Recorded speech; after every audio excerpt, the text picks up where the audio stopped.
Welcome to Conservation Fridays. Where nature meets neighbor. Today we're joined by David. I already forgot. Comeau. It's all right. Yep. From the Barry Eaton District Health Department, who used to work for the Barry Conservation District and is a candidate for the BCD board. Thank you for being here. Thank you for inviting me on. I'm really excited to reconnect with the Conservation District. Glad you're here and glad you're a part. So today we'll be discussing water quality, public health, your work now. But before we dive into that, we want to invite everyone to Faces of Conservation. So if you are interested in natural resources, it's chaos in here. Natural resources, conservation, outdoor recreation parks, nature in Southwest Michigan. Each year, Barry Conservation District holds this event. And it's a networking social event for professionals working and people surrounding these areas. This year, the event runs from 7 p.m. to 9 p.m. on Friday, February 23rd at the Waldorf Brew Pub Ballroom. There will be hot hors d'oeuvres and a cash bar, acoustic music by Chris Vadnall, and we're really hoping that you can attend. You can find tickets online at barrycd.org/FOC. All right. So again, thanks for joining us at Faces of Conservation, and thanks for allowing us some space to figure ourselves out, David. Hey, not a problem at all. So let's start off separate from everything else we're going to talk about today. Just give us your bio. Like, tell us about yourself. Who are you? Yeah. So I grew up in Barry County and still reside here with my beautiful wife, Kate, and my daughter, Sadie, and our two dogs. Family's super important to me, so that's kind of why I stuck around, aside from the fact that Barry County is beautiful. We love it here. And I feel lucky to be able to live in a community with such great natural resources, first of all, and also be able to live close to my family and my in-laws. Additionally, it's really important to me to I get a kick out of being able to serve the community I work in, so to speak. So that was really big for me, sticking around. I look forward to raising my daughter here in Barry County and kind of hope that I can have a positive impact on preserving our natural resources here. Outside of work, I enjoy anything outdoorsy. I enjoy hunting, fishing, camping, hiking with my family. So that's a little about me. I was just going to ask about that. What do you experience as a parent with young kids in terms of getting them into the outdoors? My daughter loves it. So it's been kind of cold lately, so it's kind of slowed down a little bit. But every day when I get home from work, she begs to go on a hike. We just have 5 acres where I'm at, so nothing huge, but enough that we got some woods. And that's almost always the first thing when I walk through the door is let's go on a hike or let's go outside. And so I get her out there quite frequently, and she loves it. She's dives right into it. I do too. I love that a lot. Well, talking about family brings up something. I was on as we were getting ready for this podcast and knew that we were going to have you as a guest today. I was looking on Facebook and I saw that you were active in supporting organ donation. Are you comfortable telling us more about that? Yeah, definitely. So this was something that kind of got just dropped into our lives when we had our daughter. So my daughter Sadie was born with a liver condition called biliary atresia. Long story short, her native liver wasn't going to last for forever. Kind of the way it works with children with this is you have to have surgery typically within the first 2 months of your life. So we found out it was probably about a month or so into her being born, found out she had this, and she ended up having surgery around 2 months old to prolong the life of her native liver. But we were told that is effective. About a third of the time you can make it into adulthood with that native liver. About a third of the time you'll need a transplant kind of in childhood somewhere. And about a third of the time it doesn't work at all and you'll need a transplant pretty quickly. So Sadie had a transplant about a year and a half ago. So she's 3 now. She just turned 3. And so she was about a year and a half old. and we ended up going through that process, and that's kind of how it came to support, organ donation and all of that, was because we're a recipient family. We've been blessed to receive that gift of life for Sadie, and without it, I don't like to think about that, but yeah. So David, thank you for sharing that. That's really absolutely. incredible. We're gonna have to get together for a play date because I don't know if you know, but I also have a 3-year-old. So Yeah. Yeah. So could you share your journey into conservation work? Like what brought you into this field? Yeah, absolutely. So, always kind of had a passion for the outdoors, and that's what initially brought me to this field. So I started out, I didn't think I would make a career of it. When I first went to college, started out in the engineering program. I went to Grand Valley State.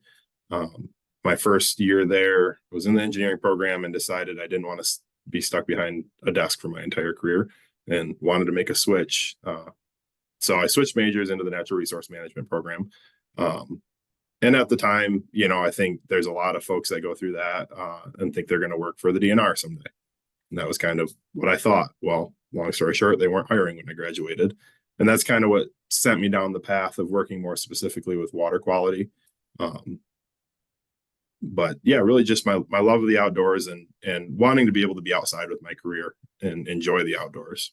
And then also to hopefully have a positive impact on protecting those things that I love.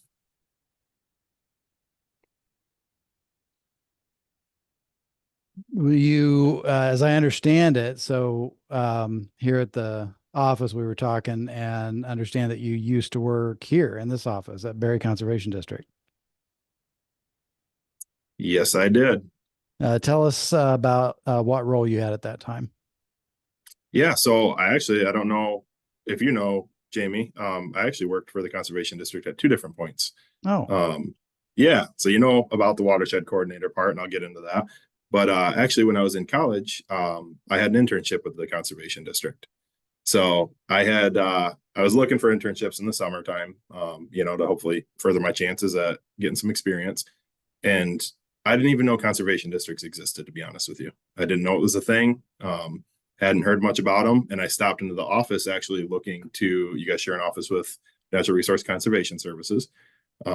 And someone from NRCS had stopped in and talked to one of my college classes. So I figured, hey, there's an office here in Berry County. Let me stop in and see if they do any sort of internships. And the district conservationist at the time didn't have anything available, and pointed me to the office next door and said, you can check with the conservation district. And they actually did have an opportunity. So my internship consisted of me working to do road stream crossing surveys and gather data that helped implement the Thornapple River Watershed Management Plan, which was kind of cool because that leads to my other position there as watershed coordinator, where I actually used that Thornapple River Watershed Management Plan, something that I'd gathered data on, and then now I was putting it to work. So that was really kind of cool, and in a way coming full circle there. But more recently, I worked there as the watershed coordinator. And what I did was I was hired to run a grant program that specifically addressed water quality issues in the Thornapple River watershed, and more specifically in 3 sub-watersheds of the Thornapple. So my work was focused on working with farmers and landowners to help implement best management practices and keep sediment and nutrients from entering our surface waters, and then to help repair and replace failed septic systems. I met you for the first time at the Household Hazardous Waste Day that Rachel organized for Berry County Recycles. Mm-hmm. And one of the things that you and I think resonated about when we were talking was you were, in your story of how you got into conservation, you were talking about wanting that to be a part of your life, making an impact for conservation. And then you got a job in conservation, and you and I were talking about how one of the things that's difficult in this sector is you get a job in the field that you love, but the pay is not phenomenal. You lack benefits, and it's a struggle. And you get, at some point, many of us in this field find ourselves in the pinch point of doing what we love to do, and want to do for meaningfulness, but we just can't afford to do it any longer. Can you share some of your experience with that, or what your thoughts are about that? Yeah, definitely. So, I guess I'll bring it back to my job prior to working for the conservation district the second time. This was my first job out of college, and I worked for a company doing invasive plant management, specifically aquatic plants. It was a seasonal job. I would get laid off every winter and have to figure out what I'm going to do to work and make some money during the winter. So did stuff like plow snow. And really there wasn't a ton of room for advancement beyond the position I was in there. So the seasonality of that and getting laid off was not enjoyable. And that's the case with a lot of, I think, natural resource jobs, is the seasonality, especially starting out. Led me to look for some other things, found the conservation district job and applied for that and was hired. As I mentioned, that was a grant position, grant funded position. So it was limited term. Had 3 years for my grant and would have had to continue to pursue grants to keep my job. And at that time in my life, was getting settled down and building our house in Middleville. We didn't have SATA yet, but we were talking about having kids. And my concern was that, where am I going to be in a couple of years if I don't get another grant? And then I'm going to do that every couple of years and be worried that I'm not going to have a stable income or a job. So that's kind of what led me to the health department, was more that stability of a permanent, quote unquote, permanent position, rather than continuously pursuing grants. Yeah.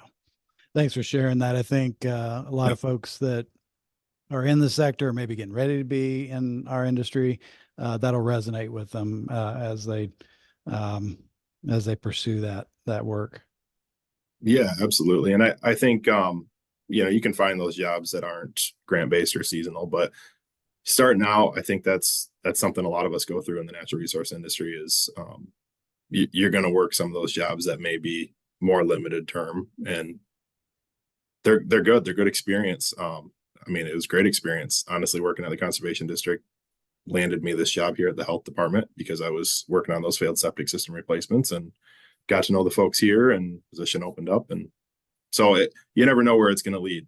I wouldn't have told you I was going to be working in public health probably even 4 or 5 years ago. So I would say take every opportunity you can, even if it isn't quote unquote perfect, or Definitely. I think a lot of our people in the natural resource conservation areas, we're hoping for DNR work, but that's usually not your first job. Yeah. So now you're with the Barry Eaton Health Department, and we'll talk about the health department and your role specifically in a minute. But first, can you start by introducing the concept of public health for someone who doesn't know anything about it? Yeah, absolutely. So as you can imagine, there's a lot of different definitions out there of what public health is, but I'm going to start with quoting the American Public Health Association and how they define it. So their website says public health promotes and protects the health of all people in their communities. I like to think of public health as being kind of proactive or preventative rather than reactive. So public health's job is really to minimize the risks and improve quality of life for the community that we serve. Definitely. And then can you just tell us about the Barry Eaton District Health Department? Like, what does your organization do specifically? Yeah, definitely. So a lot. We have a lot of different sectors we work in.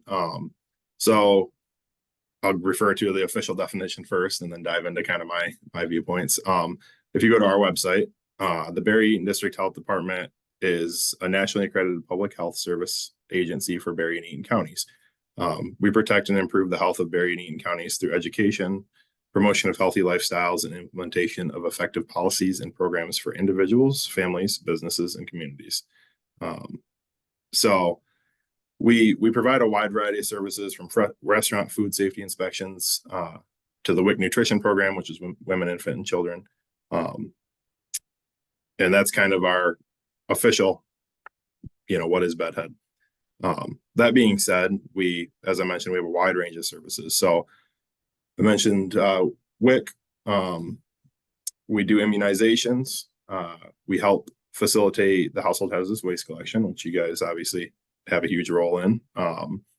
We do food inspections and permitting for restaurants, food trucks, temporary food events. So mosquito and tick monitoring. So we collect mosquitoes and ticks in the summer, and then identify them, send them into the lab to be analyzed for vector-borne diseases. So Lyme disease, that sort of thing, triple E in mosquitoes. We also do well and septic permitting, and last but certainly not least, drinking water and surface water quality monitoring. I had no idea about the mosquitoes. Yeah, it's fun. actually it is. Yeah, if you ever want to go out and trap some mosquitoes with us, we'd be happy to take you along. We have this big Ghostbuster backpack vacuum that we use to suck them out of the traps. It's pretty interesting. You might Maybe. change your mind. Maybe. Yeah. It's fun. Yeah, I think we might have to do another episode and talk about that. I've got a friend of mine that does a lot of research on tick-borne diseases and ticks as Okay. vectors. We used Yeah. to live in Arkansas, and the number of ticks there compared to here is just astronomical. So it'd be interesting to chat about that. But Yeah. we're actually here to talk about water, and you led us right up to that. So your role right now is water health supervisor. Is that right? So water protection team supervisor. Yep. Water protection team supervisor. What does that entail? Yeah, so that entails overseeing our water protection team, which is at this time 5 individuals, so environmental health specialists. We have 4 that specialize in well and septic permitting, specifically in water quality testing, and then we have 1 who oversees our type 2 well program, which is really larger scale water supplies. So that would be like businesses, stuff like that, schools that are on well water. So we're also responsible for water quality testing of those wells, and then our beach monitoring program, and then for permitting wells and septic systems for replacements and new builds. All right. This is Conservation Fridays. On the other side of this break, we want to ask you what water has to do with public health. But before we get to that, we want to take a moment to invite you to Faces of Conservation. Each year in February, Berry Conservation District puts on this event as a networking social focused on professionals in Southwest Michigan who are working in natural resources, conservation, outdoor recreation, parks, etc., and their supporters. A special thank you to the Berry Community Foundation for sponsoring the hors d'oeuvres, Michigan Lakes and Streams Association for sponsoring the Partner in Conservation Awards. Other organizations represented so far include the Berry Conservation District, the Berry Eaton District Health Department, or I think you said BEDHD. I love that. Yes, that's our little acronym. That is what I'm going to be using from now on. Perfect. The Lower Grand River Organization of Watersheds, or LGRO, Michigan Department of Agriculture and Rural Development, Michigan Department of Natural Resources, Michigan State University's Extension, Natural Resource Conservation Service, Southwest Michigan Land Conservancy, Pierce Cedar Creek Institute, Pro Habitats, and the Thornapple River Watershed Council. This year is 7 p.m. to 9 p.m. on February 23rd of the year. Hors d'oeuvres and cash bar and acoustic music by Chris Vadnal. We're really hoping everybody on this podcast right now or paying attention on the live stream will be able to come and attend this event and be a part. Get your tickets soon at berrycd.org/FOC. That's BARRYCD.org/FOC for Faces of Conservation. Okay, David, I'd like you to explain at tailgate beer in hand level what water has to do with public health. Certainly. So water is imperative to public health. It sounds cliche, but we know we all can't survive without clean water, right? So from drinking water to cleaning, bathing, recreating, water is extremely important in all of our lives and has a huge role. Public health ensures that the water we use for all these things is clean and safe. That's pretty basic how important water is to public health. So what challenges do you see for Basic in Eaton County and by extension, Southwest Michigan in that regard? Certainly. So locally here, Barry, Eaton County, you guys are familiar with the fact that we're pretty rural in nature here. We don't have a lot of big industry, big cities, that sort of thing. So we don't tend to see the pollution issues related with those industries or big cities. We don't have the heavy metals and other chemicals like that. That's not to say there's not some of that around, but our bigger issues more so are excessive nutrients, sediment, and E. coli impacting our water. So where do those come from? There's multiple sources contributing to that. And that's something we work on every day to try and figure out, what's causing those impairments. Specifically at the health department, part of our job that I mentioned is septic systems. So addressing failed septic systems when those come to our attention, getting them replaced or repaired so they're not leaking human waste into the water. With aging homes and infrastructure, we know we're going to see these systems fail. The average useful lifespan for a septic system is 20 to 30 years. And unlike many other like normal household repairs, so you think about your roof, if your roof is leaking, you're going to fix that pretty quickly. It's really easy to kind of out of sight, out of mind, forget about your septic system. It's in the ground. You don't look at it every day. So those can have some huge impacts and go on impacting our water quality over a longer period of time without anyone really knowing about it. Other issues that we're tracking are high nitrate levels in wells. So the nitrate typically comes from excessive fertilizer usage, and we see these more so in the sandier areas of our community, so that those nitrates are basically percolating down through the soil and getting into the water table. And that's a health risk. The EPA sets a threshold of 10 milligrams per liter for nitrate levels as safe. For the average adult, it's not going to impact us most likely. More so we see it with babies and the elderly that we see adverse health impacts. So those are kind of the biggest issues we're seeing in our area.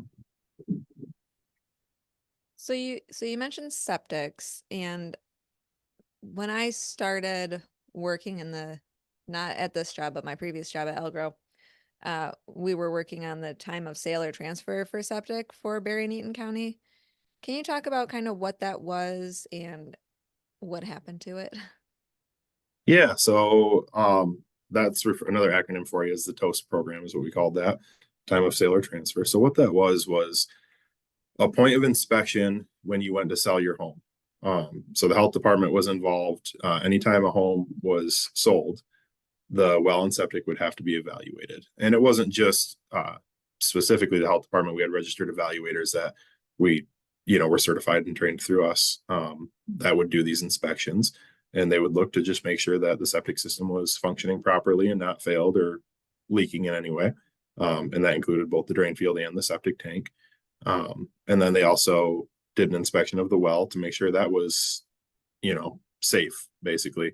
It didn't necessarily mean everything had to come up to current codes because codes change, some of these older systems may not have met current codes, but we just wanted to make sure that they were safe and not negatively impacting public health, really was the gist of it. So that's kind of what time of sale is in a nutshell, and what it was looking to accomplish.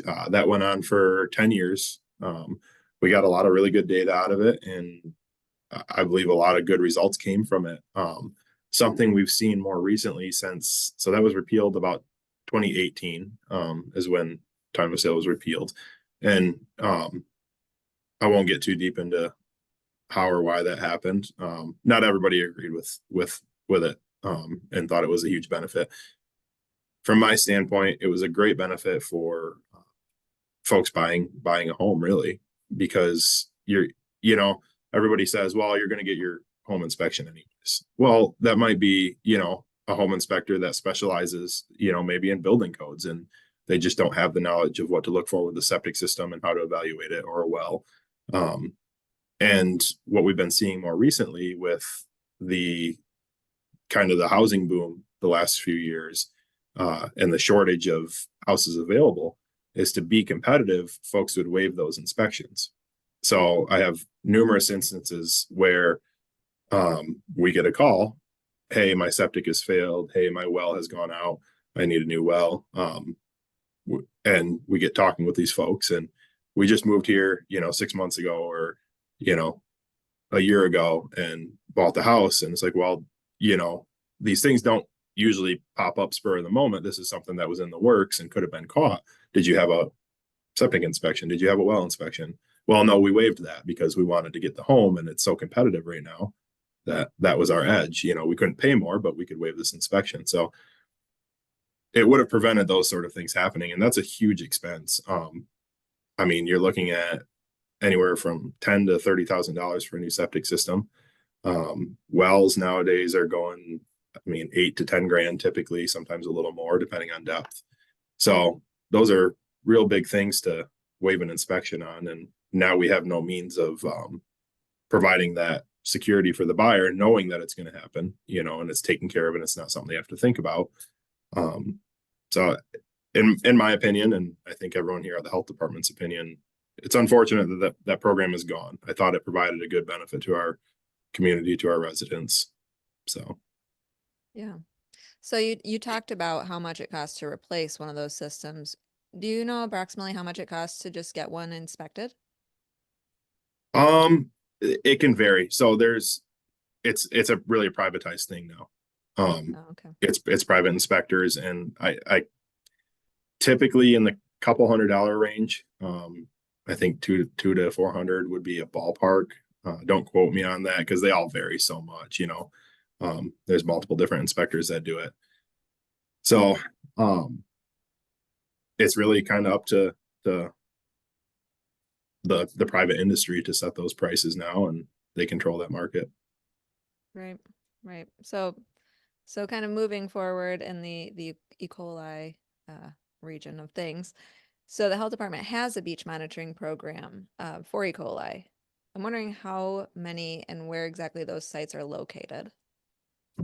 Yeah, so we've been doing beach monitoring for a long time. I actually took it over about 2 years ago, the program, when I was earlier on in my career here, before I became a supervisor. It was something that interested me. And so we've expanded the program a little bit since I took it over. In the past, we had just monitored 3 locations. So it was Gun Lake, Thornapple Lake, and Fox Memorial Park in Eaton County. So as you guys probably are aware, Berry County has a ton of lakes, Eaton County not so much. And we were looking to really expand the program a little bit, do some more monitoring. We were getting positive samples usually yearly, sometimes several times a year on Thornapple Lake specifically. So this past season, we expanded it. We still did our Gun Lake sampling, which that was at Yankee Springs Park there. And we would take samples at the public bathing beach there at the day use area. And then also there was a small beach at the campground we would sample at. And then, as I mentioned, Thornapple Lake, we were sampling at Charlton Park. They have a public beach there. So the beach monitoring program is geared towards public access points, public beaches. So we focused there, and then we expanded on Thornapple Lake with some more targeted monitoring all around the lake to kind of pinpoint where are we getting these high E. coli readings from. And so we did some sampling at different locations on the lake, and then also upstream a little bit on most of the tributaries flowing into it. And we're still in the process of gathering that data. We're going to continue that this upcoming year, but that was very interesting. And some of the data we're getting back has been very interesting. And then we added, in addition to Fox Memorial Park, we added Crandall Lake in Eaton County. So we also monitored out there this year for the first time. Okay, so we've got about 10 minutes, a little bit more left. And there's a couple of things that I wanted to ask you while we had you. Yeah. Thinking about the average person on the street or resident of Berry County or Eaton County, what 3 specific things can they do to improve water health? Yeah. So first thing, because it's my line of work, maintain your septic system. Get your septic tank pumped frequently. We recommend every 3 years. That can vary, certainly. You know, if it's one person living in a house, probably go a little longer. If it's a family of 8, you know, you should probably do it a little more frequently, depending on the size of your system. So maintain that septic system, pump your septic tank. Prevent any pollutants from entering our surface water, which it sounds pretty simple, but you know, this can include excess nutrients. So from fertilizing your lawn, sediment from erosion, if you're doing any sort of, you know, dirt work on your property, and then also pollutants such as oil, pesticides, paint. None of those things belong in our surface water, obviously. And then get out there and volunteer with a local organization. So I'll put a plug in for you guys in the Watershed Council. I think that's a great thing. They do a river cleanup every year. I'm sure you guys are planning that again this year. But yeah, get out there and volunteer to just help clean up that trash. And I'm sure there's opportunities at times to do things like best management practices, put in some natural shorelines. I'm sure Rachel would love to speak on that more at some point. But Yeah, we're going to have another episode about natural shorelines. yeah. So along these lines, taking those specific action items that you just listed off, why should they, you know, talk to me, say I'm living off the grid, no water connection, I drink my own filtered urine. Why should I care about improving water health? Yeah. So you should care, first off, because it's public health and it's for the greater good of our community.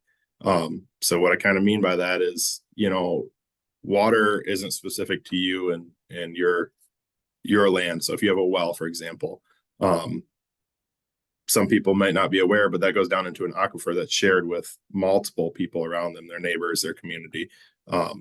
So if they're not protecting that, they're possibly impacting everybody, not themselves. And in turn, if their neighbor's doing something that's not being protective, that's going to impact you as well. So the best way to kind of look at it is we all probably saw the water cycle back in grade school. You know, if we refer back to that and think about that, we know water doesn't just stay in one place. You know, the water on your property or your land or in your well is just not, it's not just yours. That's going to be cycled through ton of different areas. Really, something could be happening miles away. If it's in the same watershed that you're in, there's a chance it could impact you. So water flows downhill and it likes to move. So that's why it's important to protect these resources, even if you're off grid and you may think you're safe, but these things could impact your water quality as well. Yeah. Reminds me of when I teach groups about ecology. One of the things we do when we're talking about water is we do this activity where everybody has a cup and you know, pour water in the cup and have them pass it down and, you know, talk about how that represents everything from clouds to trees to creeks to evaporation and all of that. And at some point in that activity, I'll you know, either mimic myself or have somebody else like spit in one of the cups and then ask them to keep passing it. And there's always that, oh, like that visceral reaction of, oh, I don't want to do that. Which is a good moment to kind of talk about, well, what don't you want in your water source, in your water system? Absolutely. So that tracks. Thanks. So David, are there any specific resources or media that people can look to for more information on these? Yeah, so there's a ton of information online, but honestly, I think the best place is your local experts. So reach out to us at the health department if you have questions. Your state agencies, Eagle, MDARD, in your local conservation districts, honestly, all of us, we care. We're passionate about it. And I'm speaking for myself, but I'm sure probably for you guys too. We love talking about this stuff. So the best place you can get information is from the professionals that are working in this industry, really. And then let's give you an opportunity to plug the health department. What upcoming events or projects do you have on the horizon? Yeah. So kind of run of the mill stuff going on. We're looking specifically with our beach monitoring program. I'm hoping to continue that more intense monitoring and really pinpointing, what's causing these impairments in our water bodies. So looking to grow that program, maybe increase the monitoring period. Outside of the health department, we've got not really outside the health department because we participate. Household hazardous waste coming up. And I think you guys set a date for that, didn't you, Rachel? Yes, Saturday, May 18th. Okay, perfect. So that'll be coming up. And personally, I'm looking forward to your guys' annual Faces of Conservation. I haven't been to it since I worked there. So looking forward to attending that. Well, thank you. So next on Groundhog Day, February 2nd, we will be talking with Michelle Schedule. Oh, such an easy one that I still messed up. She's from Pure Cedar Creek Institute, and it'll be right here, 12:30 p.m.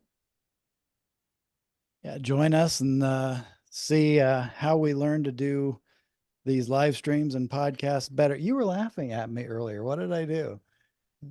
I think I must have said watching podcasts. Was that it? No, I don't know. Maybe the filtration of the urine comment that got maybe. Oh, Sorry.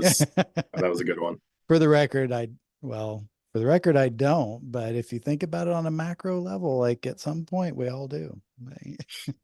Hey, David, thank you so much for joining us today on Conservation Fridays. Have a good rest of your day. Thank you guys for having me. I really appreciate it.